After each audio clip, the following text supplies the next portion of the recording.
So hello everyone. Today we will be reading a new article. The name of the article is "Learning Maths Made Learning Programming Easier." So it's a very recent article. Okay, that's just 4 days ago.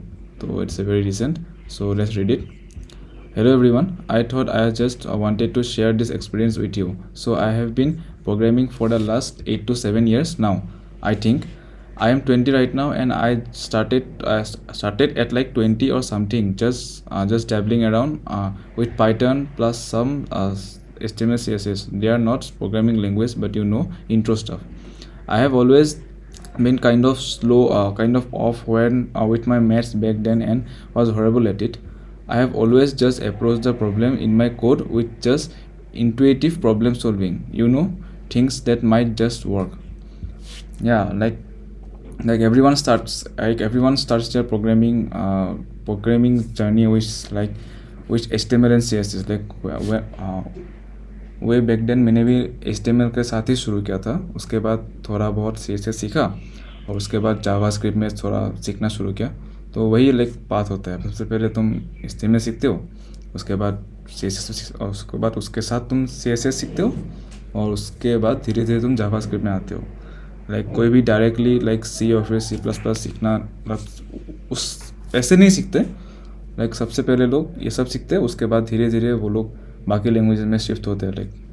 हाँ, but उस time तुमको ये पता चलता है कि तुम अगर मैथ्स में ज़्यादा अच्छे होते हो तो तुम प्रोग्रामिंग भी थोड़ा अच्छे से कर पाते हो. तो या मैथ्स सीखना फ़ायदा होता है प्रोग्रामर्स के लिए बेसिकली. बाकी लैंग्वेज में मैथ्स आ जाते हैं उसके बाद. तो जो लोग मैथ्स में अच्छे होते हैं ना, वो लोग प्रोग्रामिंग भी थोड़ा बहुत अच्छे करते हैं. ऐसा नहीं कि इट इज़ नॉट कि सबके साथ होता है ऐसा. बहुत लोगों का होता है कि जो लोग मैथ्स में अच्छे होते हैं वो प्रोग्रामिंग भी अच्छा खासा कर पाते हैं, लेकिन एक्सेप्शनल केसेस भी होते हैं. या okay, now let's read the next paragraph. This past month through, I have been getting really interested in maths, so much so that it has replaced my hobby of programming. What I noticed through was just how different I think about certain concepts. For example, functions. Back then I kind of just thought of this as some wrappers of code that I can call whenever I wanted to. But getting to learn more about them in calculus and how I can manipulate them, it has also translated to my programming skill. Instead of just wrappers for my code, I treat them now like actual items that takes in parameter and split out an output. Of course, but I really has changed my perspective and style on how I code now. Back then, it's more programming first then I do the maths to check. Now it's maths first, and let my code check if my maths was correct. If it's correct, my code runs. If not, then maths was wrong. So basically, this guy wants to say that at first he was doing programming first, and then he used to check if it was correct through his maths. But now, as he started to learning maths more, so he has पहले वो maths करता है, उसके बाद वो programming में shift होता है. तो हाँ, ये इंपॉर्टेंट भी होता है. अगर तुम प्रोग्राम को ड्राई रन करते हो ना, तो तुमको पता चलता है कि क्या क्या सही है, क्या गलत है. उसको तुम चेक कर सकते हो कोड के बाद. तो पहले ड्राई रन करना होता है थ्रू मैथमेटिक्स. उसके बाद तुम कोड में शिफ्ट होते हो to check whether your maths was correct और नॉट. तुम एक प्रॉब्लम को पहले पेन और पेपर में तुम उसको सॉल्व करते हो, उसके बाद तुम कोड लिखते हो. उसका डायरेक्टली कोडिंग नहीं किया जाता. पहले सॉल्व किया जाता है उसको पेन पेपर में. एक पेन लो, एक पेपर लो, उसके बाद उसको ड्राई रन कर सकते हो ना. ड्राई रन करना तो आता है ना. तुम स्टेप वाइज उसको एल्गोरिथम्स को तुम उसको सॉल्व करते हो एक एक स्टेप करके. उसके बाद तुम उसको चेक करते हो जाके कि हाँ, कि ये करेक्ट था कि नहीं था. पहले ड्राई रन, उसके बाद कोड. ऐसे होता है. डायरेक्टली कोड नहीं किया जाता. पहले कोड को तुमको समझना पड़ेगा ना. अगर तुम उसको लिखते हो तो उसको एटलीस्ट तुमको समझना पड़ेगा उसका पीछे का लॉजिक क्या है. अगर तुम उसको बिना समझे डायरेक्ट कोड में जाओगे तो दिक्कत होगा. राइट, या it is a bit true. You should first of all you should practise it on pen and paper. उसके बाद तुम जाते हो डायरेक्टली कोड लिखने के लिए, टाइप करने के लिए. Okay, let's read the next paragraph. I just wanted to share this insight with you guys who may be struggling to grasp some concept in programming. Maybe learning where this concept came from might actually give you deeper understanding of what they actually do. Yeah. So basically ये बोलना चाहता है कि अगर तुमको कुछ problem solve करना आ नहीं रहा, तो उसका अगर मतलब उसका अगर वो प्रॉब्लम कहाँ से आता है उसको अगर तुमने देख लिया तो शायद तुम उसको अच्छे से सॉल्व कर पाओ। तो ये बेसिकली ये कहना चाहता है। तो हाँ, अगर बोला जाए तो बहुत लोगों को भी ऐसा होता है कि वो लोग बोलते हैं कि लाइक ये ऐसा होता है ना, लाइक बहुत लोग बोलते हैं कि अगर if you know maths you are good at programming, लेकिन बहुत लोग ऐसे भी होते हैं जो लोग मैथ्स में अच्छा नहीं होते लेकिन फिर भी प्रोग्रामिंग अच्छा कर लेते हैं। तो ऐसे भी लोग होते हैं।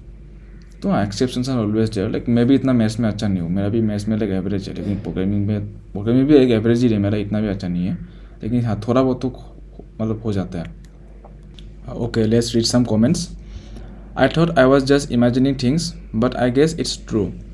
I started to revisit maths. I started to revise maths from high school, and my problem solving has improved a lot.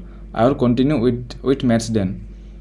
Yeah, like जो प्रोग्रामिंग में जो जितने भी मैथ्स यूज़ होते हैं ना, वो लोग वो मैथ्स लाइक पूरा एक हाई स्कूल के मैथ्स होते हैं। ऐसे नहीं लाइक तुम लाइक बेसिक कॉन्सेप्ट्स ना वो हाई स्कूल लेवल्स के होते हैं। ऐसा नहीं, इट्स नॉट लाइक दैट कि बहुत ही एडवांस मैथ्स यूज़ होते हैं।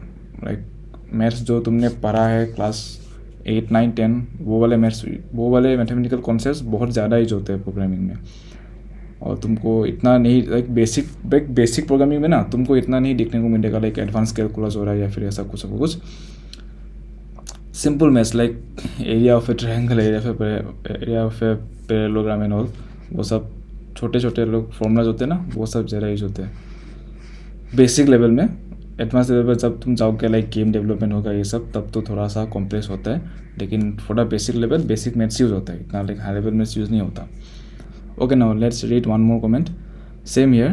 What helped me most was learning to think about code in terms of abstraction and patterns, which is something maths trains you for naturally. I started seeing loops was irritation over functions like operations and condition as logic gates. Once you recognize those mental models, the syntax just becomes a way to express the logic you are already thinking in. Yeah, like you started to visualize things now. You started to visualize things and like started comparing them. The logic will become more easier to you once you are good at maths. तो हाँ, like ये भी एक बहुत ही अच्छा article था। 4 दिन पहले इसको पोस्ट किया गया था यहाँ पे। अच्छा आर्टिकल था। हाँ, ऐसा भी नहीं कि तुमको मैथ्स में एक्सपर्ट होना है उसके बाद तुम प्रोग्रामिंग सीख सकते हो। बहुत लोग लाइक मैथ्स में एक्सपर्ट ना हो के भी प्रोग्रामिंग सीख लेते ठीक ठाक। लेकिन फिर भी अगर तुम मैथ्स में ऑलरेडी अच्छा हो तो you have a very good advantage over your peers and all. और अगर तुम मैथ्स ज़्यादा सीखते हो ना तो तुम्हारा कोड ज़्यादा एफिशिएंट होता है और तुम लाइक ज़्यादा लॉजिकल प्रॉब्लम्स को सॉल्व कर पाते हो। तो यार ये एक अच्छा खासा एडवांटेज है जिन लोगों को लाइक मैथ्स भी आता है और साथ में प्रोग्रामिंग भी आता है। तो ठीक है, तो इस वीडियो के लिए इतना ही था। हम उसके बाद कंटिन्यू करेंगे बाद में। ठीक है, बाय।